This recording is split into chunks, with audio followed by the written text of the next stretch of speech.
Series X sneaks up on you. It's a minimalist block with precisely one curve on the entire thing.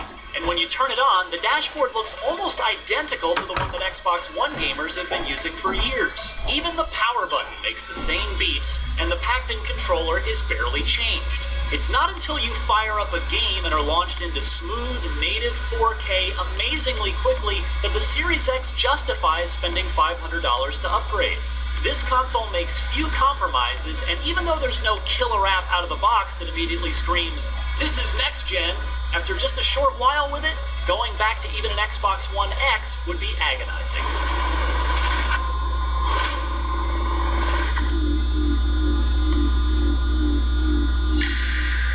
From the moment you open the Xbox Series X box, it makes a great first impression with a presentation reminiscent of an Apple product. It's clear that every aspect of that process has been carefully considered, including the console's central isolated placement in the box, making it feel like you're opening a present. It's befitting of a premium $500 device.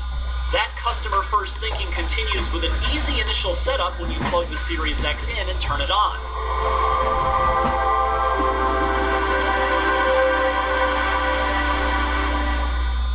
You can even use your smartphone to log into your account and toggle your settings and preferences while the box itself downloads and installs a firmware update. Once you're up and running, you've got multiple options for bringing your existing library to the Series X, the best of which don't require you to re-download anything. For instance, if your current Xbox is still hooked up to your network when you bring home the Series X, simply plug in the Series X and transfer all of your games right over the network. It's as painless as upgrading a smartphone.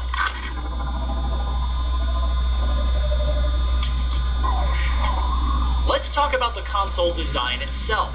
It's minimalist, yes, but bold.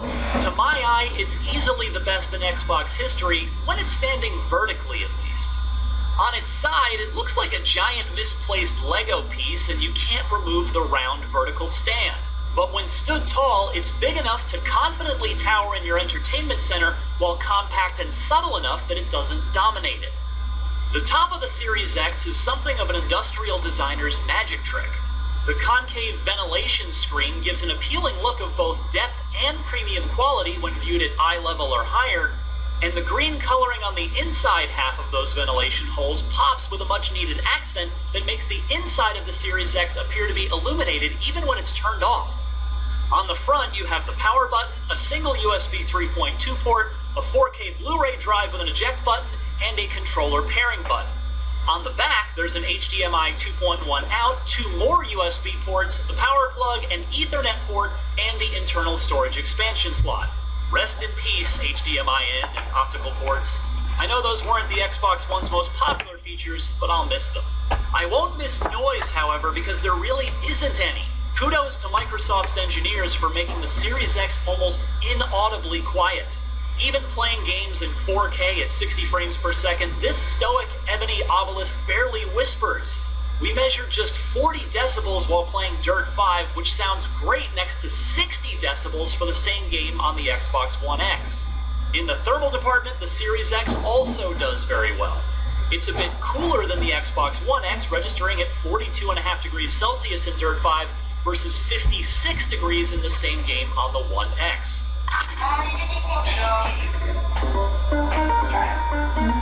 If you've owned an Xbox One, navigating your new Series X will be instantly familiar. I do realize that's anticlimactic for a lot of folks. Until now, when we've bought an expensive new generation console, we've gotten a totally new experience. Microsoft has not done that here, opting instead for continuity across generations and sticking with an interface that after nearly 7 years of tweaking, works pretty well. It may not be shiny or new, but it is time-tested. It has every feature and third-party media app we've come to expect from a current console, with no obvious gaps or downgrades. On the Series X, it's snappier and more responsive, and a lot of functionality is easily accessed via a press of the guide button on the controller. Some occasionally needed settings are still cumbersome to find, but at least there's a system-level search functionality similar to Windows and iPhone that lets you search for things like HDR setting. When it comes to power, this generation is no repeat of the previous one, which saw the Xbox One outgunned by Sony's PlayStation 4 on both power and price.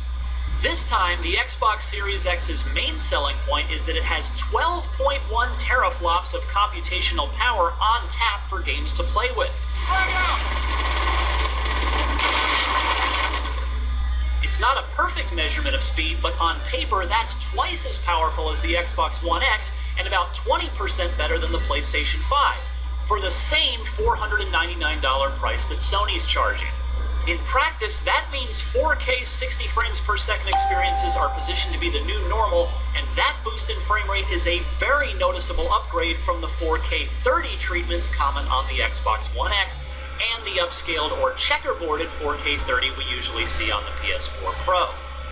We don't know for sure yet how the Series X and PS5 will perform in the same third-party games head-to-head, but remembering the difference between the Xbox One and the PS4 at their launch, betting on the more powerful box seems like a good move. If you favor frame rate over all else, some games on the Series X offer a 120 frames per second option, though doubling the frame rate usually comes at the cost of some amount of resolution. It's also bound to cause some setup hassle because not every 4K TV or HDMI cable supports 120 Hz. You shall not stand it! That said, the difference between 60 Hz and 120 Hz was nice, but it didn't jump out at me the way the upgrade from 30 to 60 does, and I don't generally think it's worth sacrificing the resolution for. But your mileage may vary, and if you're serious about competitive gaming, you might be glad the option is there.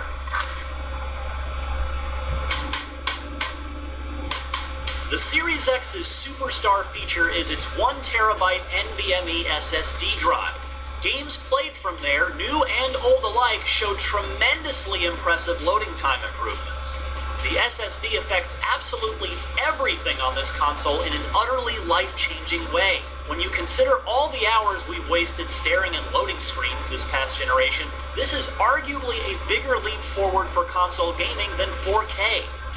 What stings a little bit is thinking about how quickly that 802 gigabytes of usable space will fill up when we start installing 136 gigs of Call of Duty Black Ops Cold War, 120 gigabytes of Halo the Master Chief Collection, 72 gigabytes of Gears 5, probably a decent chunk for Cyberpunk 2077, and so on.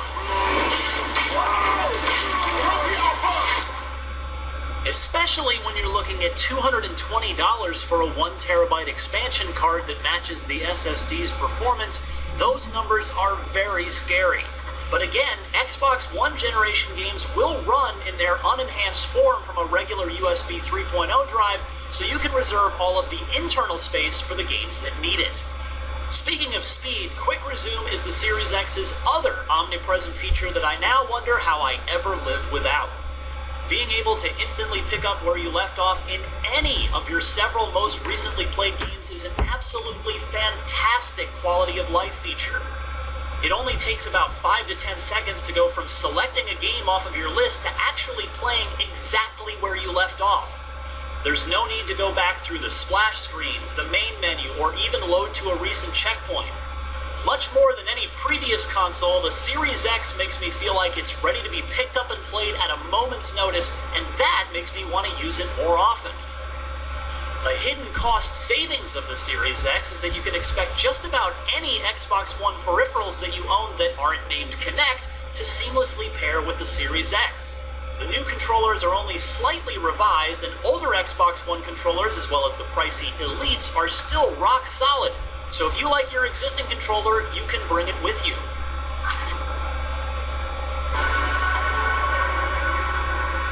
So far, the almost complete lack of any power-hungry next-gen exclusive games to put those teraflops to a true test is the millstone around the Series X's neck. Not that that's the console's fault, but the delay of Halo Infinite means there are hardly any exclusive games designed to take advantage of all this power until next year.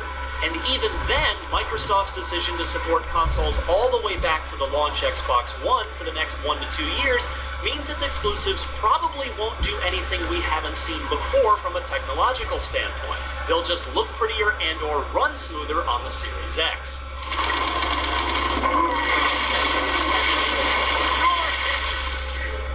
Happily, there there's no shortage of things to play thanks to full backward compatibility out of the box. Just about everything from the Xbox One will work, and the substantial catalog of 360 games and handful from the original Xbox that were brought forward to the Xbox One carry over to the Series X too. They also run better than they did on previous Xbox systems, such as HDR being added to Halo 5 or a frame rate approaching 60 on Grand Theft Auto 4. It's not unlike upgrading your PC.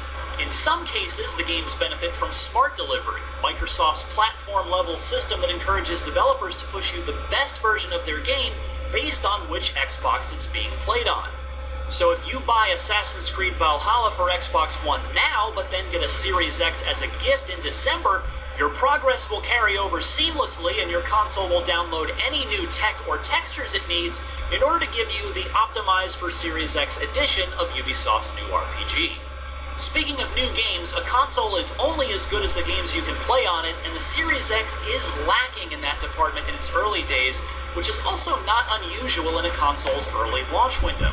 30 launch games might seem like a lot, but almost nothing requires a Series X to play.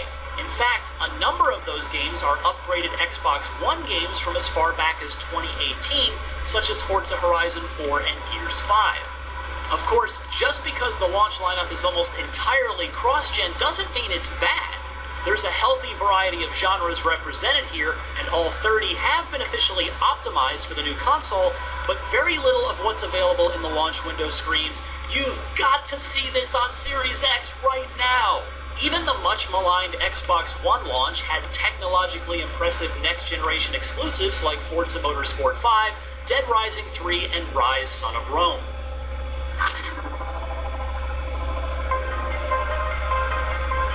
We can only assume that the Xbox Series X will wow us with new and spectacular next-gen games eventually, because there isn't much to judge it on right now.